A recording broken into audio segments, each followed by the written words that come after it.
राम राम दोस्तों। उम्मीद की किरण। रेलवे स्टेशन का है भिखारी। मुंबई के Chhatrapati Shiva station railway station पर एक दिन हजारों लोग आते जाते, ट्रेनों की सीटियां, यात्रियों की भागदौड़, कुलियों की पुकार और चाय वाले की आवाज़। यह जीवन कभी रुकता नहीं। इसी हलचल भरे माहौल में प्लेटफार्म नंबर 18 के कोने में एक पुराना भिखारी बैठता था। उनका नाम रामू, उम्र करीबन 50 के आसपास, फटे पुराने कपड़े, धूल से सने बाल और हाथ में एक टूटा हुआ कटोरा। रोज सुबह से शाम तक वहाँ यात्रियों से भीख मांगता। बाबूजी कुछ दे दो, भगवान भला करेगा। उसकी आवाज़ भीड़ में खो जाती। कुछ लोग एक दो सिक्के डाल देते, कुछ नज़रअंदाज कर चले जाते। रामू का जीवन यही था, भीख, भूख और उम्मीद की एक पतली सी डोर। रामू का अतीत दर्दनाक था। वहाँ कभी एक छोटे से गांव में रहता, जहाँ वहाँ खेतों में मजदूरी करता। उसकी पत्नी और 2 बच्चे थे, लेकिन एक दिन बाढ़ ने सब कुछ छीन लिया। घर बह गया, परिवार बिछड़ गया। रामू अकेला बच गया और शहर की ओर निकल पड़ा। मुंबई पहुंचकर उसने मजदूरी की कोशिश की, लेकिन उसकी उम्र और कमज़ोर शरीर ने साथ नहीं दिया। आखिरकार वहां स्टेशन पर आकर बैठ गए। 10 साल बीत गए इस तरह। वहाँ सोचते, क्या यही मेरी किस्मत है? क्या कभी कुछ बदल सकता है? एक ठंडी दिवस की शाम थी। स्टेशन पर दिवाली की छुट्टी की वजह से भारी भीड़ थी। रामू अपने जगह बैठा था। कटोरे में मुश्किलें से 10-15 रुपये इकट्ठे हुए थे। ठंड में उसका शरीर कांप रहा था। तभी एक सूट बूट वाला आदमी उसके पास रुका। वहाँ आदमी करीबन 40 साल का था, चेहरे पर थकान लेकिन आंखों में आत्मविश्वास। उसने रामू को गौर से देखा और पूछा, भाई साहब, आप यहाँ कितने साल से बैठे हैं? रामू चौंका। कोई इससे ऐसी बात नहीं करता।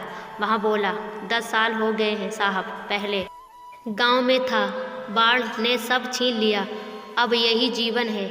आदमी ने मुस्कुराकर कहा, मेरा नाम राजेश है, मैं एक बिजनेसमैन हूँ। क्या आप कुछ काम करना चाहेंगे? मेरी कंपनी में एक छोटी सी नौकरी है, सफाई का काम।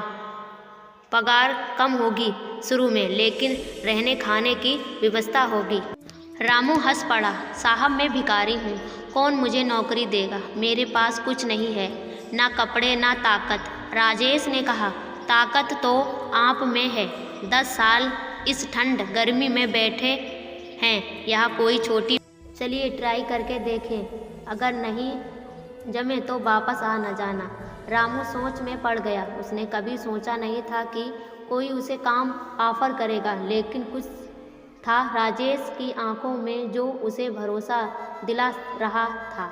आखिरकार वहाँ मान गया। राजेश उसे अपने साथ ले गया। पहले दिन रामू को नहलाया गया, नए कपड़े दिए गए। कंपनी एक छोटी फैक्ट्री थी, वहाँ प्लास्टिक के सामान बनते थे।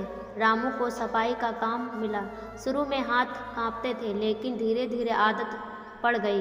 राजेश रामू के अक्सर बात कहता, वहाँ बताता कि वहाँ खुद कभी गरीब था। उसके पिता एक छोटे से दुकानदार थे, लेकिन कर्ज में डूब गए। राजेश ने स्कूल छोड़कर काम शुरू किया। रातों को पढ़ाई करता और दिन में मेहनत। आज उसकी कंपनी में 100 लोग काम करते हैं। सफलता का राज सिर्फ मेहनत नहीं, वहाँ कहता, बल्कि खुद पर भरोसा और सही मौके को पहचानना है। रामू सुनता और सीखता। कुछ महीनों बाद उसने सफाई के साथ साथ फैक्ट्री में छोटे मोटे काम सीखने शुरू कर दिए। वहाँ पैकिंग करता, सामान गिनता। उसकी ईमानदारी देखकर बॉस ने उसे प्रमोशन दिया। अब वहाँ सुपरवाइजर बन गया। पगार बढ़ी। रहने के लिए छोटा सा कमरा मिला। रामू ने बचत शुरू की। उसने अपने गांव जाना शुरू किया। परिवार की तलाश में एक दिन चमत्कार हुआ। उसकी पत्नी और बच्चे मिल गए, वे भी शहर आ गए। समय बीत गया। रामू अब भिखारी नहीं रहा, वहाँ फैक्ट्री का मैनेजर बन गया। राजेश ने उसे पार्टनर बनाया। रामू ने अपनी मेहनत से एक छोटी सी दुकान खोली, जहाँ प्लास्टिक के सामान बेचते थे। धीरे धीरे बिजनेस बढ़ा। वहाँ स्टेशन पर वापस जाता, लेकिन अब भिखारी को मदद करने वहाँ नहीं। कहता भीख मत मांगो, काम करो, जीवन बदला सकता है। एक दिन रामू फिर स्टेशन पर गया। प्लेटफार्म 18 एक नया भिखारी बैठा था, ठीक उसी जगह जहाँ वहाँ सालों बैठता था। रामू उसके पास रुका और बोला, भाई क्या काम करोगे? भिखारी चौंका। रामू मुस्कुराकर और अपनी कहानी सुनाई।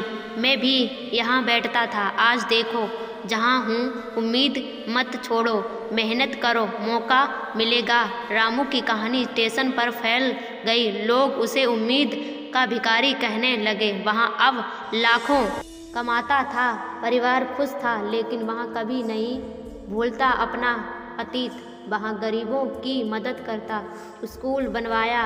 उसकी ज़िंदगी एक मिसाल बन गई कि कैसे एक भिखारी सफल इंसान बन सकता है। यह कहानी सिखाती है कि जीवन में कभी हार मत मानो। गरीबी दुख या स्थायी नहीं, मेहनत, ईमानदारी और सही सोच से सब बदल सकता है। रामू जैसे लाखों लोग हैं जो संघर्ष कर उबर उठे। अगर आप भी मुश्किल में हैं तो याद रखो, आपका मौका भी आएगा, बस तैयार रहो। कहानी कैसी लगी कमेंट करना, चैनल पर तो सब्सक्राइब लाइक करना, क्योंकि इस चैनल पर हिंदी मोटिवेशनल कहानी मिलती है। तो दोस्तों राम राम, जय श्री राम, जय राधे राधे, जय भारत, जय